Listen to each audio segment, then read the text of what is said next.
Well, good evening, Lissa. We are going to begin this talk on how to do job interviews. So, Shayna Watson, the other advisor, and I were recently approached about how SLIS graduates need to beef up their interview skills, and I said, I'm on it. For those of you who are just coming in, if you're on the LIS track, I am your advisor, Laura Kotti. So, here's our title for tonight, How to Stop Playing Interviews on Hard Mode. I love this title y'all gave me. I think it's funny. So we're going to get down to basics. So for an overview, this is what we'll be discussing tonight. We'll begin with what I call the classic 10 questions. Then we're going to delve into how to handle difficult, or in some cases, illegal questions. Then we're going to talk about questions you ask them when you're being interviewed. Because remember, an interview is really a two-way street. It's not just you there to feel uncomfortable and stressed out. It's you there, but you're also interviewing them. We're going to talk about what to wear, some basic interview etiquette, and then look at some resources. So for the classic 10 questions, it's going to be the fun stuff, so to speak. So the number one question, most of the time when you come into a job interview, you'll see everybody, you'll sit down, and then they'll begin by maybe describing what the job is, and then say, okay, tell me about yourself. This is an extremely loaded question. Because that can mean anything. That does not mean talk about your childhood love of Mr. Rogers or something. This means that you want to talk about your professional background. And for me, I always view this question as an opportunity because you can really choose what part of yourself you want to broadcast. So you want to turn it into a story. I'd say keep it professional. Maybe talk about degrees you've earned, your work history. You don't want to tell them every position you've had, but general areas you've worked in. Particularly if you're switching careers, that's always good to say, well, I started off as a counselor and then I really wanted to do X, so I went back to school and now I want to be a librarian. That's a good origin story. What led you to this career? And then I think the best way to end this kind of question is to say, and all of that, to answer your question is a little bit about me. And that way, if they want to follow up, they can. And they also know that you're done talking about yourself, because sometimes it can be a little hard to stop that question. Now, continued. Notice the image we have here, unique selling point. And that's what's important about answering that question. You don't want to blend in, particularly if this is the kind of job where there are going to be lots of people applying, because I can tell you, having been on both sides of this, there's a point where answers start blending together. And if you just say, I want to be a librarian because I love books, so does everyone else who's applying to be a librarian. So you want to make sure you stand out. So I'd say think outside the box. Do something that seems a little bit strange. Well, not strange, but a little bit different. Don't be too far out there. So, for example, bring in a project or report, something you're proud of. One of my students recently had an interview, and it was for a metadata position, and she was talking about how she was thinking about maybe taking a copy of a metadata cookbook she'd made for her class. For those of you who are in 735, you know exactly what that is, so ears up. And I told her to start with that. When they say, tell me about yourself, you can say, well, I'm a recent graduate of the University of South Carolina Library and Information Science program, and recently I completed this project on metadata, which is exactly what I would be doing in this job, or some version of that. Bring out copies for everybody who will be interviewing you, and talk about that. Lead with it. Then use that as a way to sort of talk more about yourself, what you've done professionally, what led you to want to be interested in metadata, to use that as an example. Don't talk about your family, don't talk about none of that stuff, nothing personal. You want to talk about your job, and more specifically, how you fit this job while sort of telling a story about yourself. The number one answer for this, I'd say, is practice, practice, practice. Don't be afraid to grab a friend, get on the phone, and say, I'm thinking about saying this to describe myself. Does this sound, would you want to hire me if you didn't know me? And that's a good way to practice. So another common question, why are you applying for this job? Why do you want this job? I have been asked this a good many times. So the key to this is to make sure you reflect the job description in every line of your answer. So talk about their needs before yours. And some of y'all might be too young to remember this movie, but Jerry Maguire, the famous line is, help me help you. So that's kind of how you want to approach this. So saying, well, I'm applying to this job because my skills and experience and motivation, I believe, are the best fit for this position. And then explain why. What do you bring to the table? What skills do you have that are good? So going back to the metadata example, you could talk about metadata you've done, internships you've had, tell a story perhaps about that, but, show yourself out. And it's always good to not only remember the job description, that's number one, but also keep it personal. Have something specific about yourself that they will remember and that they'll want to write down. Oh, that's that girl who had that awesome metadata cookbook. She's cool. We want her. We'll write that down. So that's what you want to make sure you do. Another one, what are your greatest strengths? So again, you want to tailor your answer to the job description itself. So if you're applying for, say, an archivist job at let's say in South Carolina Library, that they have an archivist job open there, then talk about what kinds of archival skills they want you to have, and now you have those. And there is a pretty cool method, it's called the STAR method. STAR. And it stands for situation, task, action, and results. So that is the way you want to tell a story. So, for example, off the top of my head, let's say they ask you, what are your greatest strengths? And you could say, well, one of my greatest strengths is my organizational skills. One time I was working in this library as a graduate student intern, and several people left the job. That's the situation. So I had to take on a number of other people's tasks, which included X, Y, and Z, stuff you had to do. In order to accomplish all of this, I would prioritize my tasks every day, and I would, blah, blah, blah, blah, blah, what you did. And as a result, our department actually finished with a higher number of archival artifacts being digitized with very stellar metadata. So that's an example of how you can use the STAR method to describe what your greatest strengths are. And again, you don't want it to be something like, I'm awesome at baking cupcakes, because you might be, but that has nothing to do with being a librarian or an archivist. You want it to be specific to that job. What are your greatest weaknesses? This is an awful question. No one likes answering this question. It's horrible, and there are some bad answers to give, which we'll look over in a second on what not to do. But to stay positive, what to do. So one tip, chances are the employer is already aware of some kind of shortcoming in your resume or application. And that is another thing to keep in mind when you're looking for jobs, is if you see something that looks really cool that you want to apply for, but you don't exactly check off every single box, go for it anyway. Because chances are they will hire someone who may not check off every single box, but who has a fantastic personality and seems eager to want the job, and whose personality is going to fit in with the work culture, versus someone who checks off every single box but is a really snooty, unpleasant person to work with, or at least comes across that way in the interview, which you do not want to do. So that's something else to keep in mind. Just be confident. You don't want to be arrogant, but be confident. So keep it focused on the job description. So and what that means is tell them something they already know. So if the job requires you to be really good at, let's say, copy cataloging, you've only done a little bit of that, then say, well, I've only done some copy cataloging.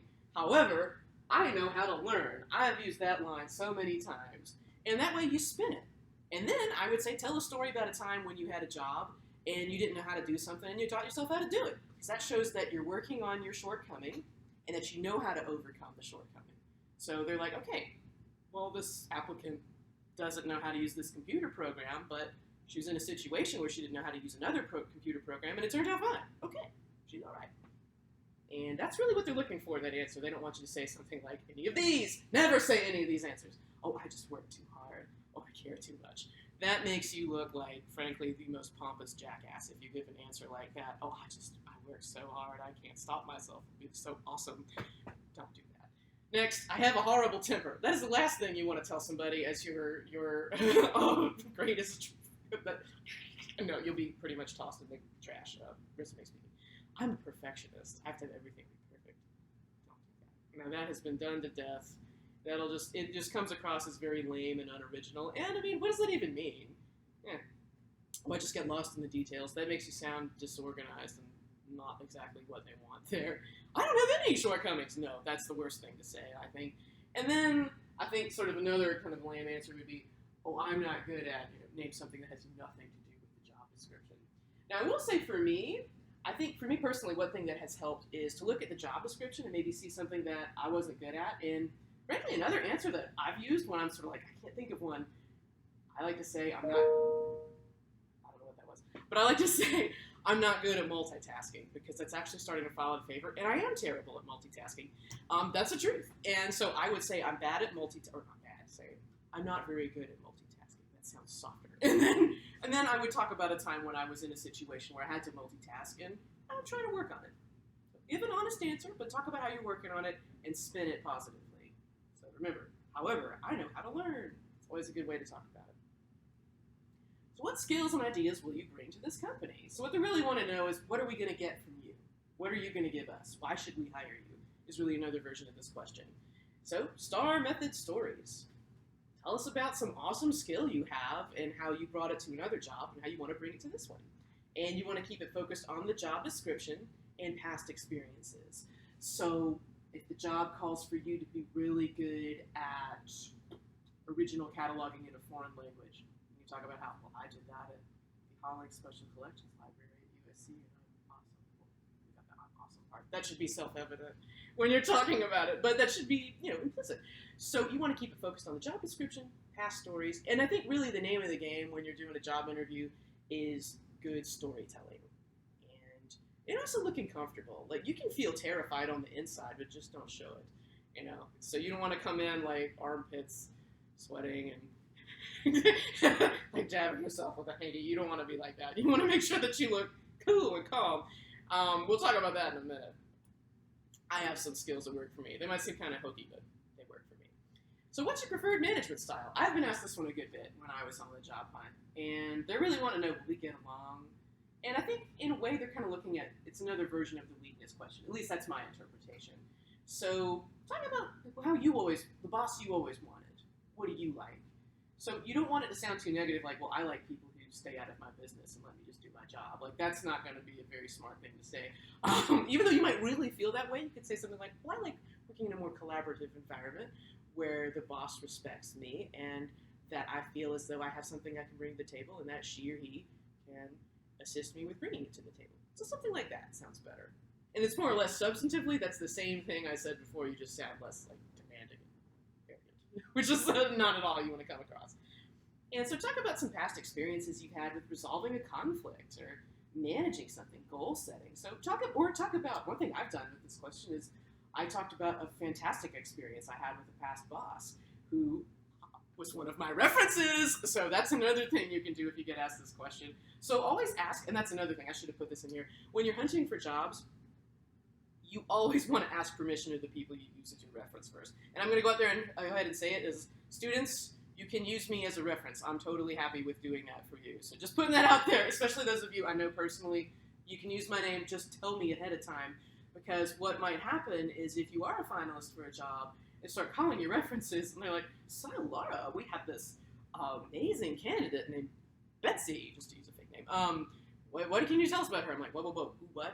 Who applied for what? That is not going to sound good. That can, explode in your face. So always ask permission. And we'll get to etiquette in a minute, but I'm obsessed with thank you notes, just as a preview for that section. Obsessed. Another question. Another one I hate, personally. Where do you see yourself in 5 years' time? I don't know. Nobody knows nothing. Not really. I mean, we can all say where we want to be, but generally, none of us really know where we're going to be 5 months from now, let alone 5 years. Don't say that. But I think that's something to keep in your mind. I think they're just trying to, my interpretation is they just want to see if you're a job hopper or not. Like, are you going to stick around or are you going to beat a path out of here in 8 months?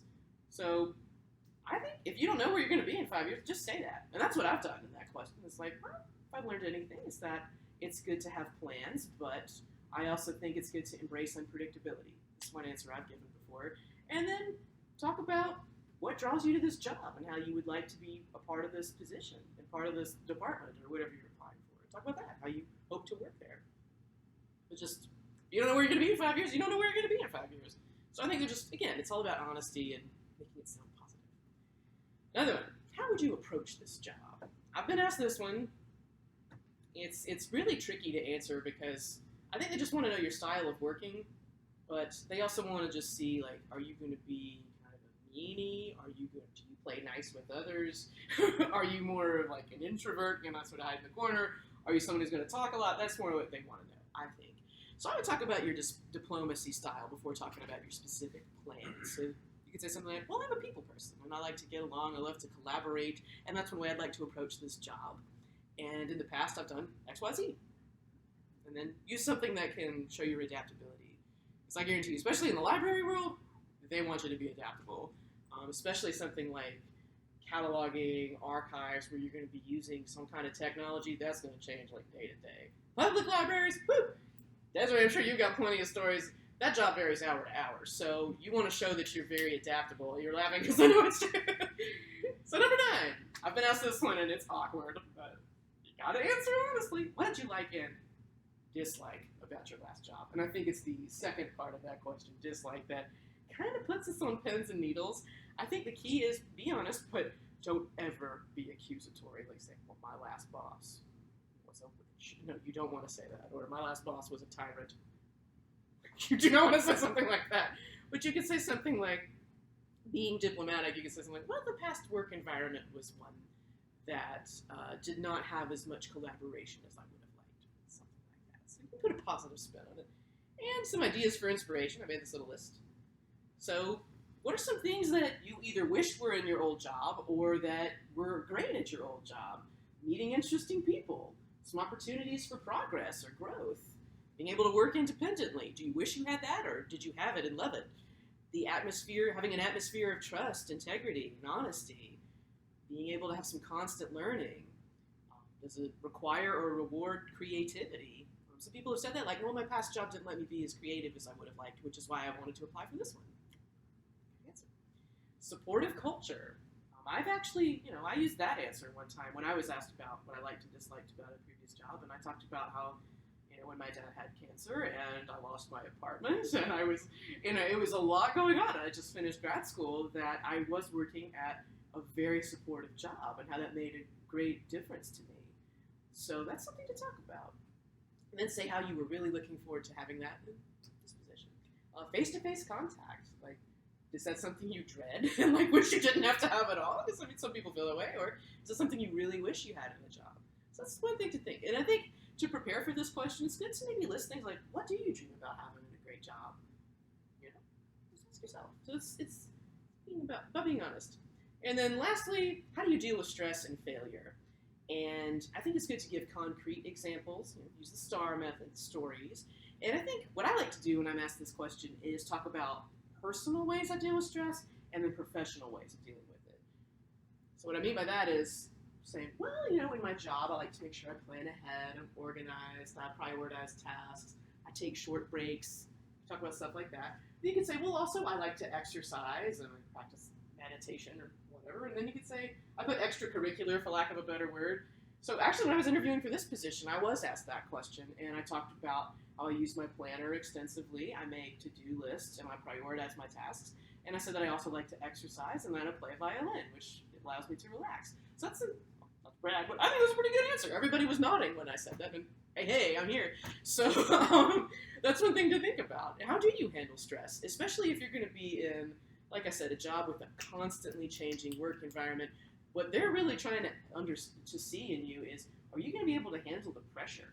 Are you going to not only be adaptable, but are you going to emotionally and psychologically be able to handle all that adapting? How do you cope with that? Because I don't care who you are, that's extremely stressful. So I just want to see, are you fit for the task? Can you do it? So you want to show them you can. And I think this is probably one question where I'd say it's good to bring in something personal a little bit. You don't want to say something like, well, I go to the bar every Thursday. Happy hour is not, that's my stress deal. No. But you want to make sure that you say something like, well, I have a group of friends who like to have dinner once a week, and that provides me a lot of stress. And use that like at the tail end after you talk about what you do professionally. Then you can throw in something kind of fun. And that shows them that you do have a life. Because I think that's also important. You don't want them to just be like, geez, do you ever have fun? I have a friend who was asked that in a job interview because her resume was so outstanding, and she couldn't think of anything. And I was like, geez Louise, like, that doesn't sound good. If you're like, I can't think of anything I do for fun. I mean, are you going to sound like someone fun to work with? No! So you want to make sure that you don't come across as someone who is so straight-laced and stuffy that don't do something fun. I mean, you don't want to go too far in the other direction with the happy hour example, but talk about something fun you do. Say, I like to go to Carolina football games. That relaxes me. I hate football, but I mean, that would be an example. If I loved football, that would be a good example.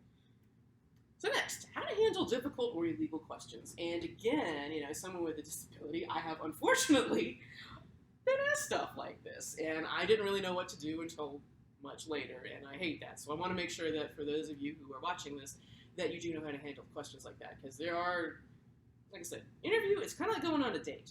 That, you want to look hot and impress the other person, but they need to impress you too. So, two-way street. Always remember that when you go to a job interview.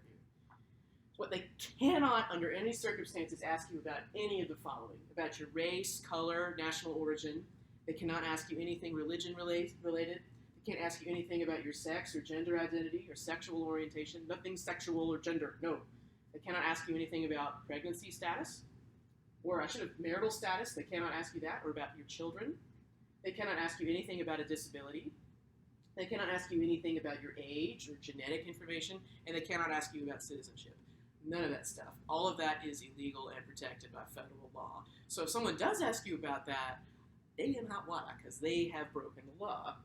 So what do? So what some good answers you can give is, well, I don't see what that has to do with the job description. I would prefer to talk about the job.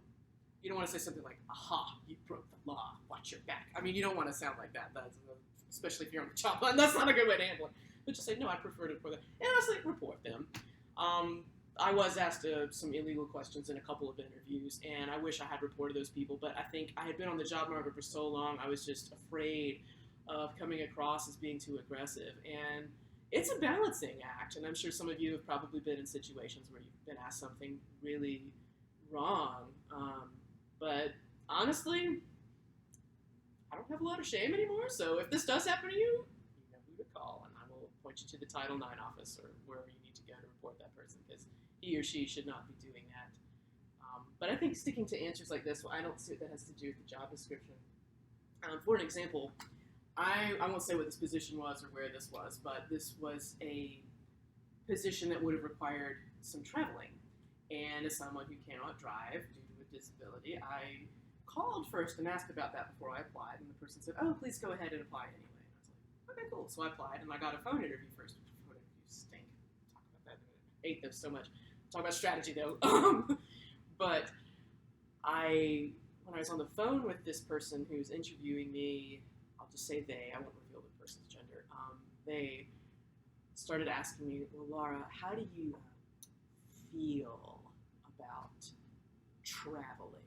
And the person said it like that, dragging it out. They kept saying, how do you feel? How do you feel? And I said, I feel good. That's my answer. I mean, I didn't know how else to say it. I feel awesome, you know? And the person kept asking me that. I guess I revealed the gender of accident, but they kept asking me that, and I was very angry, but I was kind of like, well, all right, forget that. But, you know, that person shouldn't have done that. And I guess technically the person didn't break the locks. It didn't say directly, oh, you have epilepsy, how can you possibly get around? But just alluding to that in and of itself is quite problematic. So again, if you ever are in a situation like that, and it's one that's kind of, like mine, that's kind of hazy, then come ask me, and I'll give you my 2 cents and try to help you as best I can, because I don't have much patience with that. So questions to ask them, going back to the date metaphor. What are things you can ask them? Now, the worst thing you can do when you get to the end of the interview and they go, so, do you have any questions for us? And go like, nope, I feel great, I'm out of here. No. The interview is not over. This is your turn to interview them. So I say take advantage. So one question I always ask is, what do you like about working here? And this is a really good one because it tells you everything about the environment. If you ask everybody, you know, or like, what's your favorite thing about working here? One version of that. And if everybody just sort of sits there and looks around and they can't answer that question, that should be a big, fat, that should be a red banner, not just a flag. Be like, this might not be a pleasant place to work. However, if everybody says, oh my God, it's so many things, and they start naming a bunch of stuff and gushing, then like, okay, I might fit in here. This sounds cool. So that's always a good one. I always ask that one. And I also always ask this one. I just list the ones I ask. What opportunities do you have for professional development? And this is a good one to ask because it shows that you're interested in growing in your career, that you do take your career very seriously, that you're paying attention to the company's goals. And it also tells you if this is a place where you feel you would be able to grow. So if they said something like, well, we don't know, we don't really do stuff like that, then just forget it, don't work there. You don't want to do that to yourself. But if they start naming things like, oh, well, there's a number of conferences you can go to, we have workshops regularly, there's this, there's that, and that sounds good. And also, sometimes I ask like follow-up questions like, oh, really, well, how often do you do such and such? And it sort of keeps the discussion going. And I think they'll remember if you brought up something smart like that. Also, I always ask this one, how do you give feedback? And I think this is a good one. I like to ask it because it shows that you value self-improvement and that you have thick skin, that you're not going to fall to pieces if someone goes, you did this report wrong, dude. And if you can be like, oh, whoops, sorry, I'll fix it. Or if you're kind of like, oh, the world is over, then, you want to show that you're not like that. And it shows that you appreciate criticism. And again, this will tell you about the work culture. If they say something like, well, I don't know, I guess you'll just hear it somehow. That doesn't sound too good to me. But if they say something like, well, we have weekly staff meetings and we might bring up something then, that's cool. Yeah, that's good. So, things to think about. And I like to do this more of a sort of look at the shoe on the other foot kind of situation. If they ask you where you're going to be in 5 years, ask them, well, they'll be here in 5 years. Maybe that's not very nice, but just it's gonna matter. Where do you see this company going in 5 years? And I think it is a good question because it tells you, do they have some goals in place? Do they think long term? And it tells you about the organization there. And sometimes it can lead to a really good discussion. So if they bring up something cool, like, well, we have some projects, you have some irons in the fire. You can say, well, what are those? And then they'll tell you. Then that's another way you can show how you would fit in because you can name things like, oh, well, I've worked on projects like that before. And then, hey, before you know it, then they know another cool thing about you. So this is a good one to ask. And you can ask some version of it. It doesn't have to be this word for word, but what are some major goals of your company for the future? Also, this is a good one to ask. Can you describe a typical day for me? And this shows you the workload to expect. This can also lead to further discussion. And you can also have a follow-up question about training. I like to do that. So, oh, well, what kind of training would I receive then? If they say, oh, blah, blah, blah. Also, if they give you an answer like, oh, there is no typical day, then I don't know. I guess depending on your personality type, that could sound really enticing or really terrifying. So I guess, again, that's why it's good to ask a question like that. So it really depends on your personality type. That's a good question to ask. And some people are afraid to ask this. I say no. I say show a little courage. Say, well, what are the next steps in the interview process? And this is essential for the sake of your mental health so that you won't be sitting by the phone or furiously checking your email every 2 minutes waiting for them to contact you again. So if they say something like, well, we're going to finish interviewing candidates and in about 2 weeks we're going to start telling people for the second round of interviews, then you know not to panic for 2 weeks. If it's 3 weeks and you heard nothing, that's when it's time to call them and be like, hi, I was told in 2 weeks, You might not get an answer that you like because, I hate to say this, but people can be really crass when it comes to job interviews, and it's happened to me plenty of times where I had an interview and then I heard, and I don't think that's right. I don't like that, but sadly that is the reality, so that's why I insist on y'all asking this one, because just, if it's been a couple of weeks and you haven't heard anything, and sometimes this will happen where, this happened to me, where I called after a couple of weeks, it's like, okay, this little deadline they set has passed, and then the person who had interviewed me refused to answer the phone and had someone else call me to tell me that someone else had gotten the job. And I found that really unprofessional. But again, going back to like the questions, if that person was that much of a weenie and couldn't just tell me, I'm sorry, we went with someone else, is that someone you want to work for? No. Toodaloo. So that's something else to think about. But this is a good question to ask. And the last thing you can ask, and this shows that you are done, you're ready to go, is say, is there anything else I can provide that would be useful to you, or any more information, anything I can elaborate on? And this is a good way to wrap up, and it shows that you're open to talking more. And sometimes they might have a follow-up question. You never know, but it's good. And I think it's a nice professional way to end your interview, is to ask that one last. I always do that. My plan is you want to have 3 actual questions to ask them, then have the interview process question, and then the is there anything else you need question. That way, you only have to really think of 3, and then the last 2 are just standard. And sometimes it depends on how well you know the people who are interviewing you. Like I had a job interview where I knew most of the people interviewing me, which was kind of awkward and awesome at the same time, depending on how you feel during that.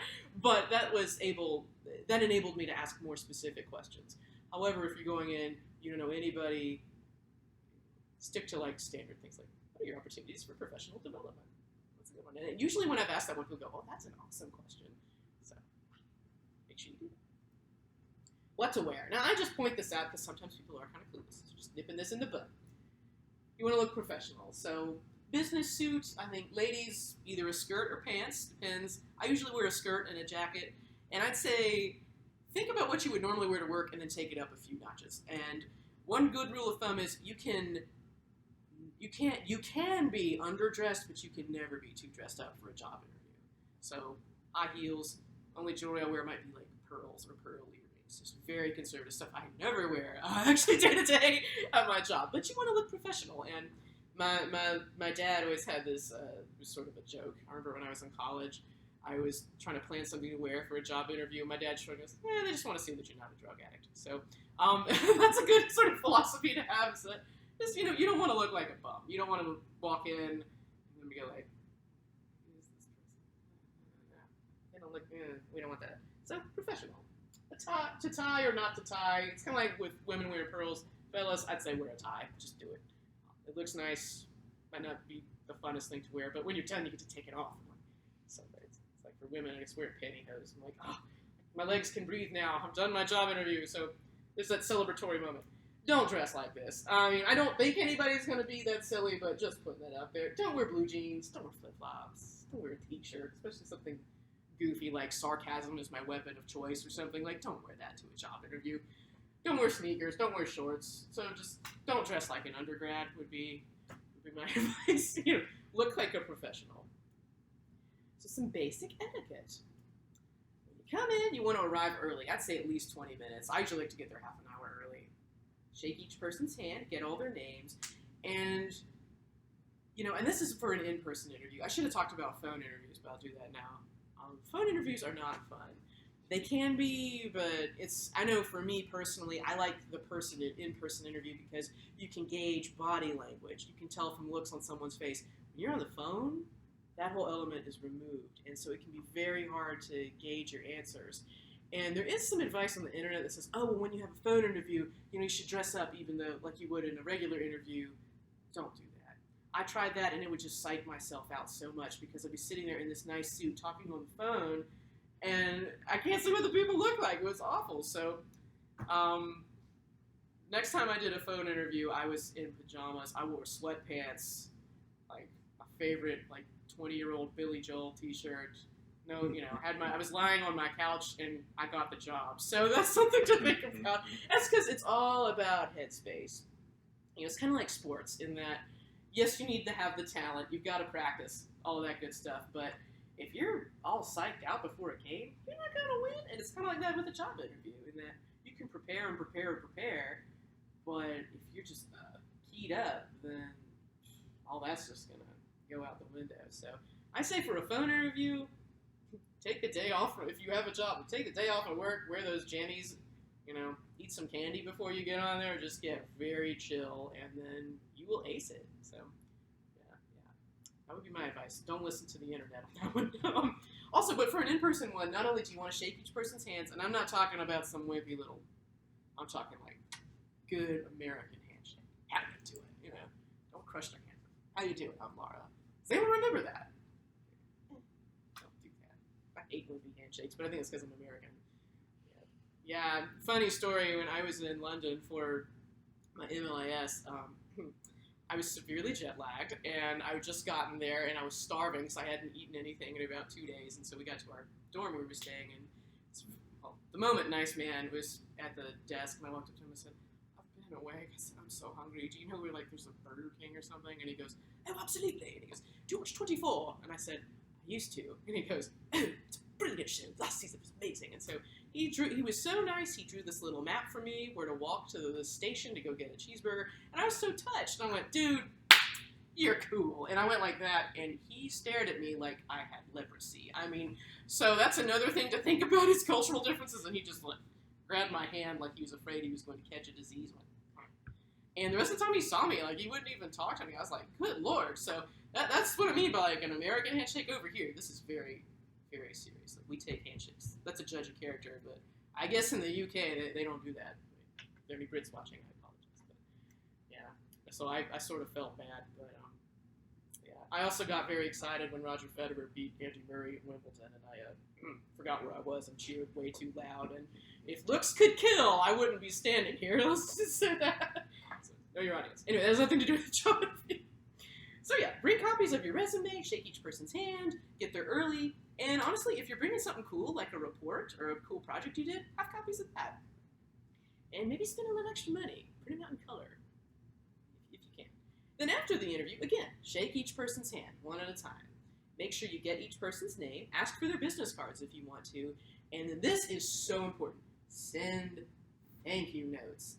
So, with all the technology we have, you can do this in a variety of ways. You can type up a letter that's considered very professional and then, sign the bottom.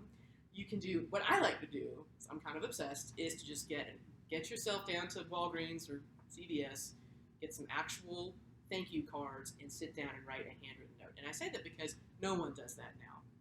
Nobody writes handwritten thank you notes. So if you send a handwritten thank you note, particularly if you're a younger person, that's really going to help you stand out. So I recommend doing that. Now, again, there's the 24-hour thing, so you want to think about, which is also why it's important to ask the next step in the interview process questions. Like, oh, we'll let you know by next week. You don't want to send something in the mail. So that's when an email thank you can be helpful. And those are fine. Those have become more acceptable. I've done those too. I think with a phone interview, usually they're going to weed people out quickly with phone interviews.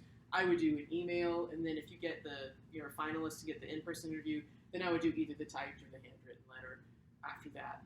So the seriousness of the interview should correlate to the seriousness of the note that you send, but always thank them. And I do have a good friend, Desiree knows, at Richland Library, who told me that with job interviews, if the candidate doesn't send any kind of thank you, they just forget them. Don't do that. And when you think about it, I mean, would you want to hire someone who was so ungrateful for having a job interview they didn't bother to thank you? No. What's that person going to be like when they're working for you? So that's something else to think about. Do you want to be that person? Like, yuck. No. You want to be like, oh, my goodness, what a mature young lady. What a mature young man. He sent us a handwritten thank you note. He will be excellent at this job. So some final thoughts, some good resources. I brought this book.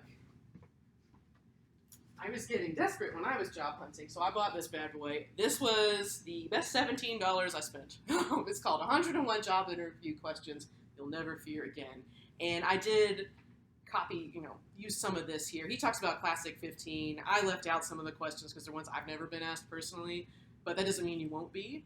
But he goes into how to do career goal type questions, character questions, behavior questions, and it's a great way. He talks about strategy, what they're looking for, and if you are really new to job interviews, I'd recommend checking this out.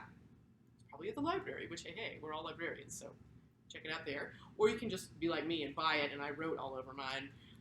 So it just sort of depends on what your goals are. But I recommend checking this out. It's extremely helpful. Also, I cannot stress enough how awesome the Career Center is at USC. I was on a first-name basis with everybody there when I was job hunting. It got to be kind of a joke. Somebody, someday, so they all knew me, which, I don't know, I guess that's kind of sad I had to be there that much, but I do recommend using them.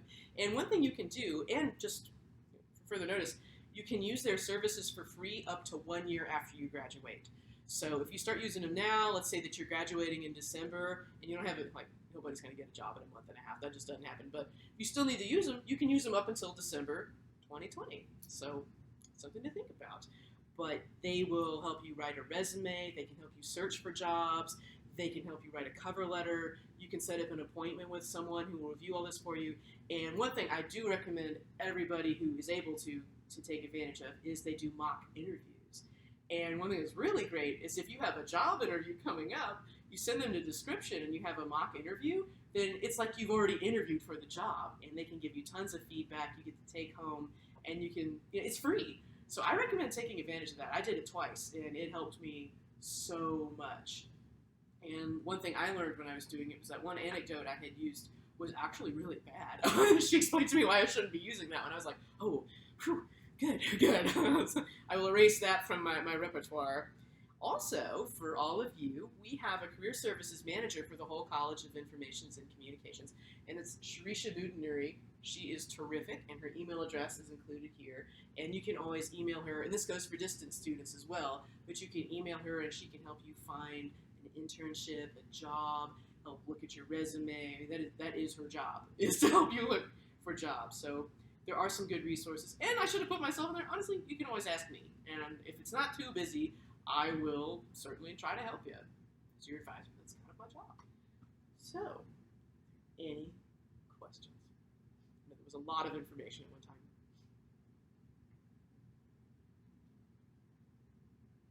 I have like a maybe weird, maybe specific question. That's fine. In terms of interview fashion, fashion is sort of my personal hobby. Oh. And with the 80s and like power suits coming back, we're taking like a more interesting spin away from classic with like shoulder pads and fun prints and whatnot. How appropriate is it to be sort of more fashionable than classic for interview attire? That's a really good question because especially for us girls, it's like it's tempting to want to be really bright and colorful. I say always err on the side of being a little more conservative, mostly because you don't know who's going to be interviewing you. And I mean, like, I personally would love it if someone came in with like a polka dot jacket or something, but the person interviewing me, you might not be as cool as I am. You might not appreciate something like that. But I think if you have something that does look a little more modern, like say with the shoulder pads and like having buttons and stuff, then that's cool. It's just you don't want to get too far in that direction. So it's really all about balance. I'd also say with jewelry, I love jewelry, and I love like big, bold necklaces. But I never wear that in a job interview. That's something to wear once you get the job, so you can look nice then. But I'd say always conservative. I wear, if anything, like just pearl earrings, maybe like a very, very simple necklace. Colors, I'm a fan of the full suit. So I have a couple of black pencil skirts. Belk has a great selection, but a couple of black pencil skirts. New York Company is a great store, I think, for getting some really good sort of power suits or power suit type looks. But if you want to say have a black pencil skirt, white blouse, and like a bright purple jacket, like I think that would be fine. I would hire someone wearing that. But yeah, you just don't want to come in with like a plaid that's like yellow, red, and purple type. So I mean, that might be cool, but I mean, I wouldn't wear that at a job interview. So I'd say, yeah, try to be more on the conservative side. Wear the fun stuff after you get hired. Warren. Another professor, I was chatting about interview issues with them, and I'm trying to formulate the way to ask this in my mind, so I might dance around it a bit, but is there a way, or do you have any advice for gauging a situation wherein you have a bit of a hostile-ish interview, and let me unpack that a little bit more. Okay. This professor said if they think that you are after their job, they're not going to be as receptive to you. Have you ever heard of that happening, or do you have any strategies for getting around it? I know about getting around it. I can only speak to one interview I had, and this was a job I did not get, which also was tied to some, I found out through the grapevine, disability discrimination. That's a whole other discussion. But when I went in for the second interview, and it seemed pretty certain I was going to get the job. He said he was just going to check my references. But it was a non-academic job. I don't want to say what industry this was, but I was talking to someone, and then the man who had interviewed me says, "Okay, well, I'm going to introduce you to some more people," and he was enthusiastic about me. I found someone else, and this man was just a total crocodile. We will call him Bobby. And so Bobby sat down, and he just kept literally looking down his nose at me, very sneering at me, and he asked me what I did, and I said, well, I have a master's degree in library science and in English, and I taught for a while, and so here I am. And he said, well, that sounds really grand. Why would you want to come here? And so I decided to keep it light, and I said, well, I've taught freshman English for 10 years, and I said, I don't know if any of you have teenagers, and then some of the people burst out laughing, and I said, yeah, I said, I just need a break from that, and I said, I'm interested in working outside of academia, and just exploring other career options.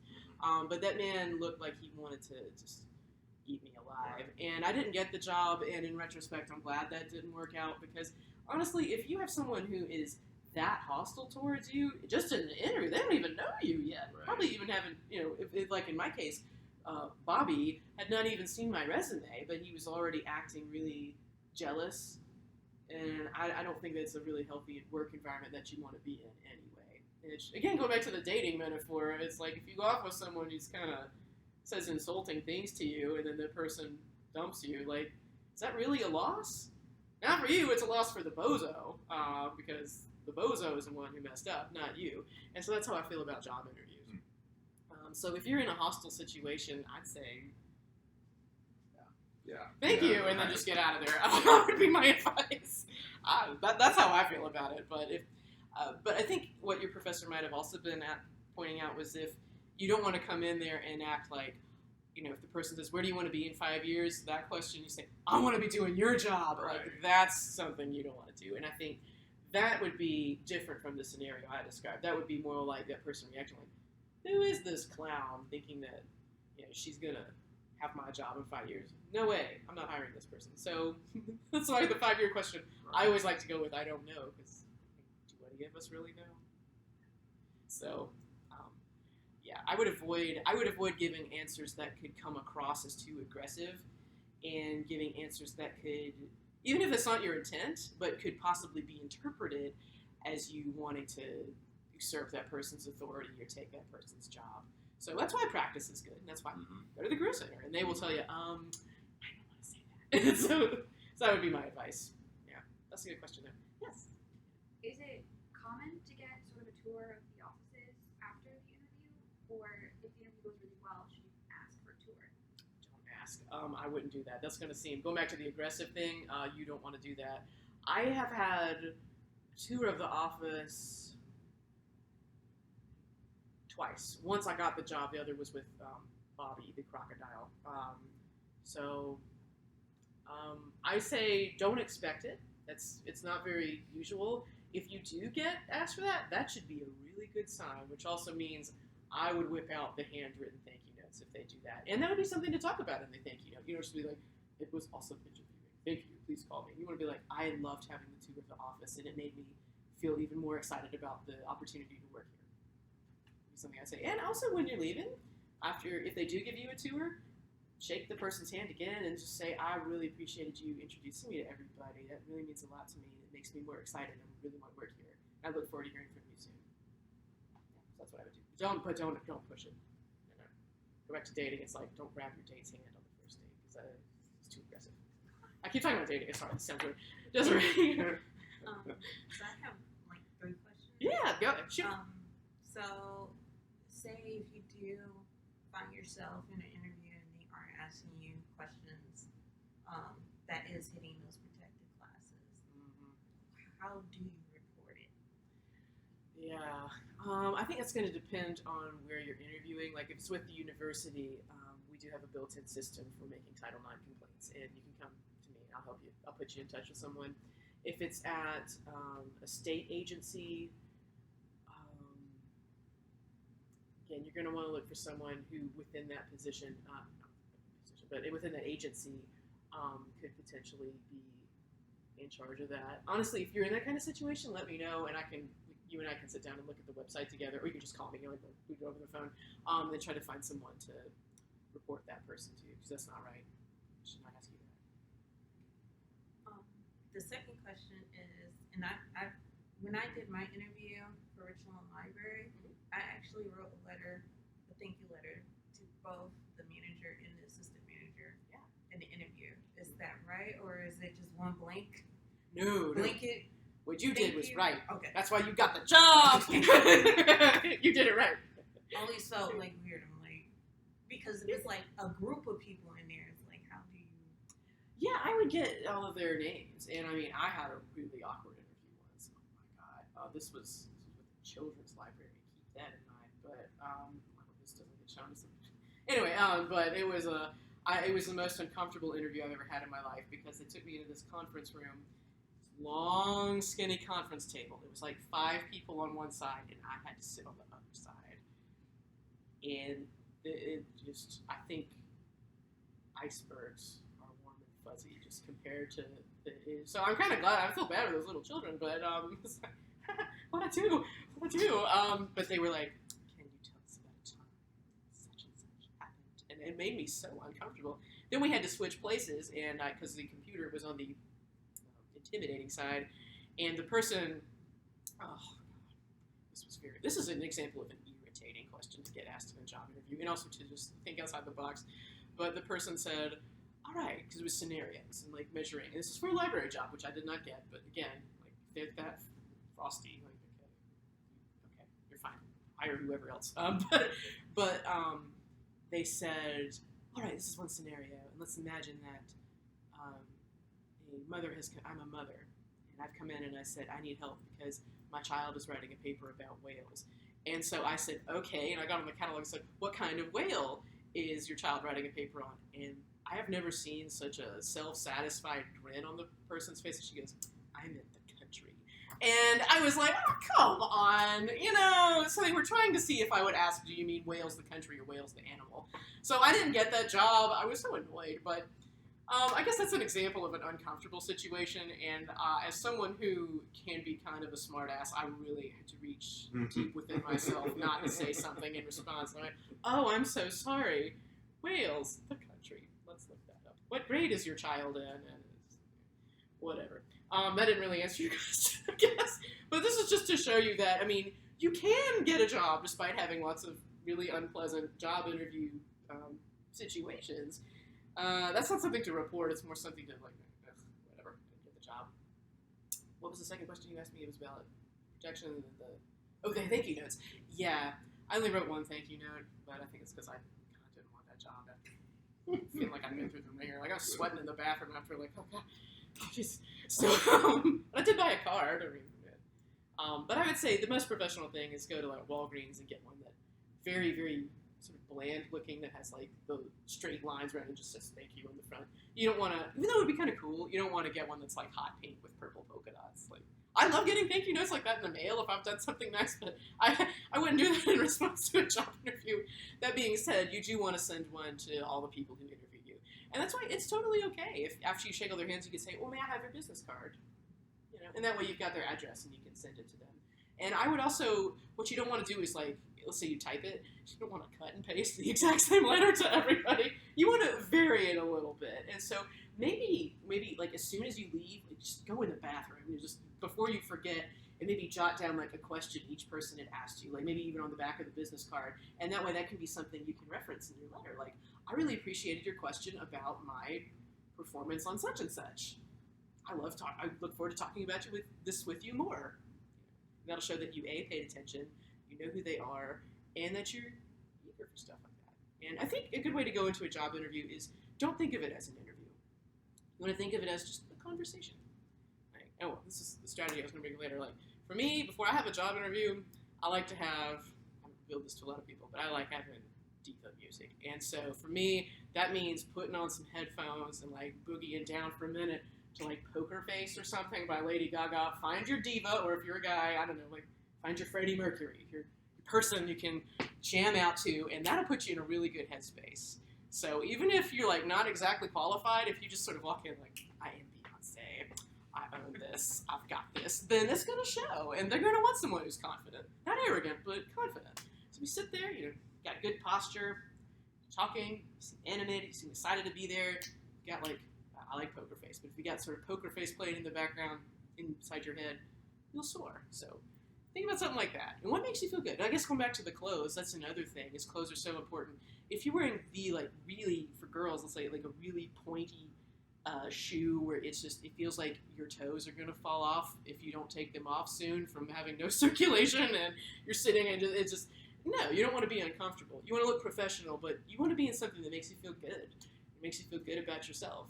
Because if you are in physical pain from the shoes or skirt or whatever that you're wearing, and you don't feel particularly attractive in what you're wearing also, then it's going to come through. So, thinking about silhouettes, I love fashion too. So, wear something that looks good and looks good on you. So don't feel pressured to wear something that just because it's on display on a mannequin at New York & Company, that's necessarily going to be your go-to outfit. So yourself a good copy of Vogue or something. Look through what would be good. I'm serious. Fashion's important. What was your third question? Third question is going back to, I guess, the etiquette. Uh-huh. If you're looking for multiple jobs, every time do you tell the people or ask people each time, hey, can I use you as a reference? Or do you get one where it's hey, I'm doing a series of job applications. Can I use you for the next couple of months or so? Yeah. I would, I guess it just depends on how many jobs you're applying for, but I would let the person know, even if you were applying for 10 jobs and using that person as your reference every time, I just give them a text, an email saying, hey, just a heads up, I applied for the such and such manager position and I'm using you as a reference. That way, again, it's all about your reference not being thrown off and feeling confused, like, why am I getting this? Oh, okay, I guess, yeah, the person's cool, awesome, please hire her. You know, so it's all about them not being caught off balance. I would recommend asking their permission. Yeah, right? yeah. Always ask permission.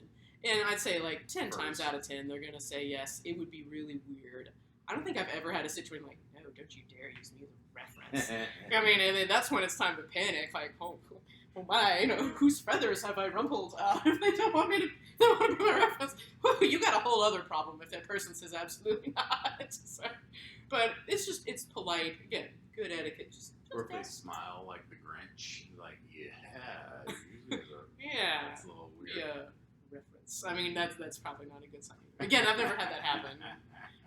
So, yeah, I hadn't thought of that scenario. But, yeah, just answer your question. You want to ask every time. Just polite.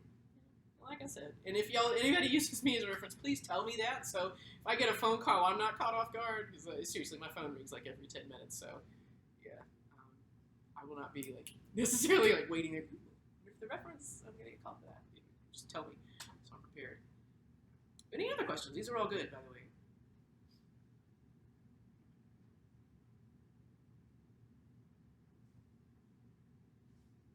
Oh, I thought you were going to say them. Can we give you a golf clap? Yeah. Good job. Thank you so much for coming. Thank you. I enjoyed this. That was